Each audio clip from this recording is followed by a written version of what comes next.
बिस्मिल्लाहिर्रहमानिर्रहीम, अस्सलाम वालेकुम। आप इजी वीज़ा यूट्यूब चैनल देख रहे हैं। आप तमाम लोगों को एक बार फिर, जहां पर चौथा दिन है ईद का, उनको चौथी दिन की ईद मुबारक हो। जिनका आज 5वां दिन है उनको 5वीं दिन की ईद मुबारक हो। दुनिया भर में तमाम मुसलमानों को ईद मुबारक फिर से कबूल हो। आज जो हम बात करने जा रहे हैं वो है step by step process for Belgium work visa from Pakistan. ठीक है, अब बेल्जियम में इंतखाब क्यों किया है, तो वहां पर जाहिर सी बात है कि कुछ ऑफर्स आती हैं और वहां पर जो प्रोसेस होता है और जो कुछ भी डेटा मेरे पास होता है मैं आपको A to Z।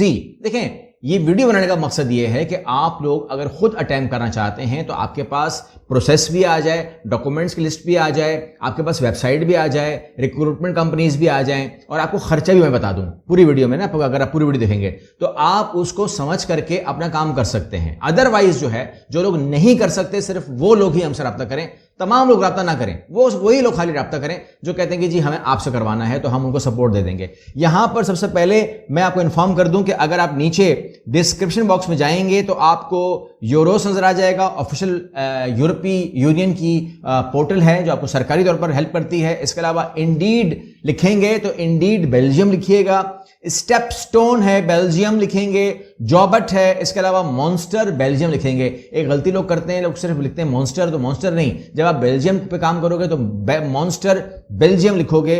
इसके अलावा जो नीचे से आपको मिल जाएंगी एजेंसीज, उसके अंदर रैंडस्टेड है, ये रिक्रूटमेंट एजेंसी है जो आपको ओवरसीज को सपोर्ट करती है, पाकिस्तान को सपोर्ट करती है। इसके अलावा रॉबर्ट हाफ बेल्जियम लिखेंगे, इसके अलावा एडिको बेल्जियम लिखेंगे और इसके अलावा माइकल पेज बेल्जियम लिखेंगे, क्योंकि यहां पर लफ्ज बेल्जियम बहुत जरूरी है अगर आप बेल्जियम में काम कर रहे हो। वरना माइकल पेज जो है वो पता दुबई को खुलने लगा, कहीं और खुलने लगा, फायदा कोई नहीं ना।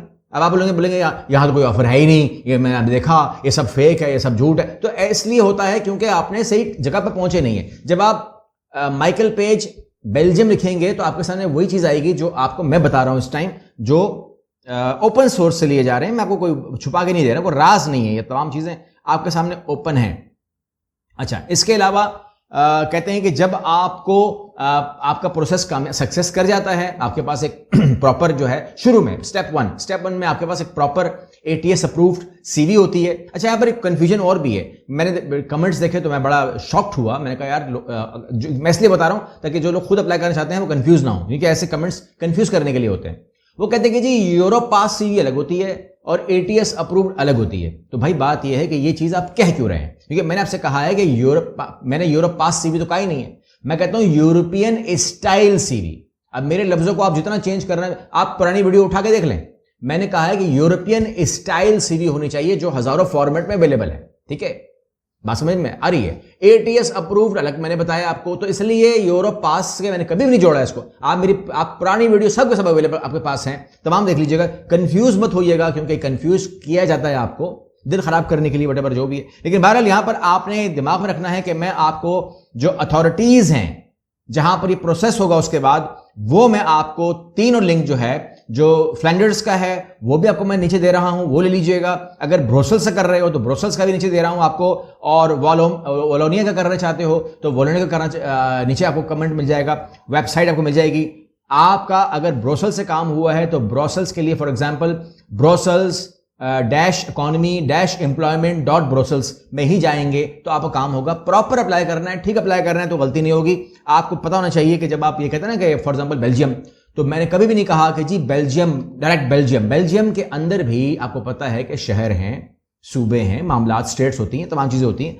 आपने उसको देखना है। प्रोसेसिंग टाइम जो है 4 महीने का है, आपको उनको 4 महीने देने हैं। जब आप अपने तमाम डॉक्यूमेंट, फॉर एग्जाम्पल अगर आपने ब्रुसेल्स से करवाया है तो ब्रुसेल्स को जब आप डॉक्यूमेंट देंगे तो वो आपको 4 महीने के लिए, आप उनको फिर भूल जाइएगा, उनको प्रोसेस करने दीजिएगा। Apply for long stay visa, इसको कहते हैं D टाइप वीजा। ठीक है, आपने कहा कौन सा वीजा अप्लाई करेंगे, तो कौन सा अप्लाई करेंगे, D टाइप वीजा।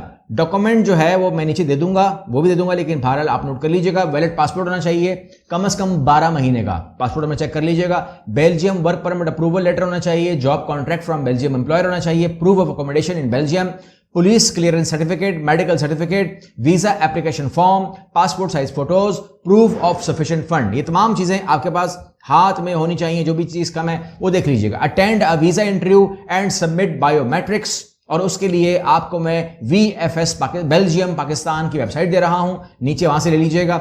यहां पर आपको जाना होगा, विजिट करना होगा, और ये आपको 2 महीने का टाइम भी देंगे। ठीक है, देखिए आप मुझे जब कहते हैं ना कि मुझे 1 महीने में बेल्जियम भेज दें, तो भाई 1 महीने में मेरे हाथ में अगर हो तो मैं तो आपसे बात करने से पहले आपको बेल्जियम भेजूं और फिर बेल्जियम फोन करके बोलूं कि करना क्या था, आप आए क्यों थे मेरे पास, और आप मुझे बेल्जियम से बोलेंगे यार मैं तो बेल्जियम के लिए आया था, और आप बेल्जियम पहुंचेगा। तो ये मेरी ख्वाहिश है। लेकिन यहां पर 4 महीने वो ले रहे हैं, उससे पहले आपने प्रोसेस करवाया, अप्लाई किया, ठीक है ना। 1 महीने में हम जो डॉक्यूमेंट क्रिएट करते हैं तो 4-5 महीने, फिर 2 महीने ये ले रहे हैं, 7 महीने, फिर आगे प्रोसेस चलेगा। मेडिकल भी होना है, वो कॉन्ट्रैक्ट वो मामला भी होना है, प्रोटेक्टर भी होना है, तमाम चीजें होनी है। तो टाइम के एतबार से जो है ना, हमारे हाथ में टाइम नहीं होता। अक्सर लोग टाइम ही पूछते हैं कि टाइम बताइए। Travel to Belgium and register for resident card. आपने once you visa approved you must travel to Belgium and registered with the local municipality with 8 days of arrival you will receive a resident card allowing you a legally stay in Belgium. आपको card मिल जाएगा। आप जब वहां पहुंच जाएं तो आप अपनी म्युनिसिपैलिटी में जाएंगे, अपने शहर के उसमें जाएंगे और वहां अपने आप को रजिस्टर करवा के उनसे कार्ड हासिल कर लेंगे। खर्चा सुन लीजिएगा, ठीक है, खर्चा सुन लीजिएगा। और इससे पहले कि मैं आपको खर्चे की तरफ लेके जाऊं, आपको मैं इन्फॉर्म कर दूं क्योंकि ये मिस नहीं होना चाहिए, क्योंकि आज तारीख है 3 अप्रैल है, ठीक है।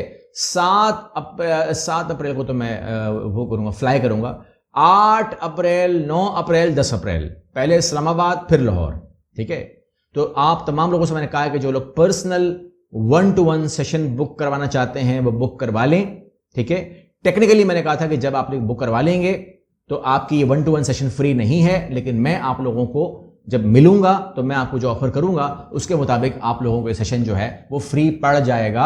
एक टेक्निकल तरीके से आपको जिस तरह मैं गाइड करूंगा। टोटल कॉस्ट जो लोगों की आती रही है मैंने सबको कंपाइल कर लिया, मैंने तमाम लोगों के खर्चे को कंपाइल कर लिया और मैंने आपके लिए बना दिया एस्टिमेट। नोट कर लो अपने पास। वर्क वीजा डी टाइप का जो खर्चा है वो है 42,000 रुपए का, ठीक है। वीजा की कॉस्ट कितनी होगी? 42,000 रुपए। वर्क परमिट प्रोसेसिंग जो है वो है फ्री, क्योंकि वो आपका एम्प्लॉयर पे करेगा, आपके ऊपर वर्क परमिट का खर्चा नहीं आएगा। और ये जो यहां पर लगा था ना फ्री, इसी के ही आपसे हमारे प्यारे प्यारे भाई जो हैं वो 15-15 लाख, 20-20 लाख, 25-25 लाख ले लेते हैं। अल्लाह उनको भी हिदायत दे, अल्लाह हमको भी हिदायत दे कि हम जाते क्यों हैं ऐसे लोगों के पास। मेडिकल एग्जामिनेशन जो आपका होगा वो 10 से 15,000 रुपए का अपने पास बजट रख लें। इसके अलावा पुलिस सर्टिफिकेट के लिए भी आप 3 से 5,000 रुपए अपनी जेब में रख लें। VFS जब आप जाएंगे तो उसके लिए भी अपने पास 12 से 15,000 रुपए रख लें। इसके अलावा फ्लाइट टिकट के लिए अपनी जेब में 1.5 लाख से लेकर 2.5 लाख रुपए तक रख लें, क्योंकि डेट वाइज होता है, डेट वो देंगे, टिकट हम बुक करेंगे। हो सकता है वो टिकट 1.5 लाख का आ जाए, हो सकता है 1,80,000 का आ जाए, हो सकता है 2,20,000 का आ जाए। I have no idea. ये उसी टाइम डिपेंड करता है, ये हमारे पास हाथ में नहीं होता। एडवांस हम कर सकते नहीं है। इनिशियल अकोमोडेशन एंड एक्सपेंस जो पहले महीने आपकी जरूरत होती है वो 2 से 4 लाख रुपए जो है देखे गए हैं क्लाइंट की, जो हमारे जो क्लाइंट गए हैं उनकी जो फीडबैक है और हमने जो कैलकुलेट किया है। तो कोई 2 लाख कहता है, कोई 2.5 लाख कहता है, कोई 3 लाख कहता है, मगर कोई 4 लाख से ऊपर नहीं कहता। तो 4 लाख रुपए तक की ये इनिशियल कॉस्ट आ जाती है और होने भी चाहिए अपने जेब में इतना, ठीक है ना। 4 लाख रुपए का मतलब क्या है? मतलब 1200-1300। तो इतना तो मैं कहता ही आपको जो जा रहे हो तो मैं क्या कहता हूं कि आपकी जेब में कम से कम 1500 यूरो तो होने चाहिए। ओके, टोटल कॉस्ट जो है वो है 4.5 लाख रुपए से लेकर 7.5 लाख रुपए, यानी कि 4.5 लाख से कम नहीं होने वाले। जितने भी कमेंट कर लेना मैं गरीब हूं, ये है वो है, 4.5 लाख से कम नहीं होंगे, ये दिमाग में रखिएगा, ठीक है। तभी आप प्रोसेस में अपने अगर आप खुद भी करेंगे ना, पर्सनली खुद भी करेंगे, किसी को आपने 1 रुपए नहीं दिया तो 4.5 लाख रुपए आपके खर्च होंगे घर बैठे ही अगर आप करेंगे तो। और मैक्सिमम है 7.5 लाख रुपए। ये डिपेंड करता है तमाम फैक्टर्स के ऊपर, ठीक है। तो ये 4.5 से 7.5 की रेंज में आपका ये काम हो जाना चाहिए अकॉर्डिंग टू जो पूरी मेरी रिपोर्ट बनती है, जो जेन्युइन रिपोर्ट है। उसको अवाम माने ना माने या उसको गवर्नमेंट माने ना माने, क्योंकि मसला ये है कि ना तो हम अवाम को वो कर सकते हैं मुतमईन और ना गवर्नमेंट को कर सकते हैं। गवर्नमेंट अभी तक जो है ना, अगर गवर्नमेंट ने 20 साल पहले कोई फिगर दिए हैं तो वो अभी तक उस फिगर में फंसी हुई है, ठीक है ना। हम उनको भी समझाते रहते हैं कि भाई आप एवरी ईयर चेंज किया करें, एवरी ईयर चेंज करें, ठीक है ना। एक जमाना था ना उम्रा कितने का होता था, 60,000 55,000 का, ठीक है ना। पुरानी बात तो नहीं है। आज वो 60,000 वाला उम्रा जो है वो 2 लाख रुपए का हो चुका है या 2.5 लाख रुपए का हो चुका है, तो फर्क तो पड़ रहा है। तो लिहाजा अगर गवर्नमेंट ने हमें कह दिया होता कि आपने उम्रा 60 में करवाना है और ये 2017-18 में हमें उसने रूल पास किया होता तो 2025 में हम क्या करते हैं? ठीक है ना। तो इसलिए गवर्नमेंट भी हमारा ख्याल करे और अवाम भी हमारा ख्याल करे ताकि हम आपका ख्याल करें। अगली वीडियो मिलते हैं। अल्लाह हाफ़िज़।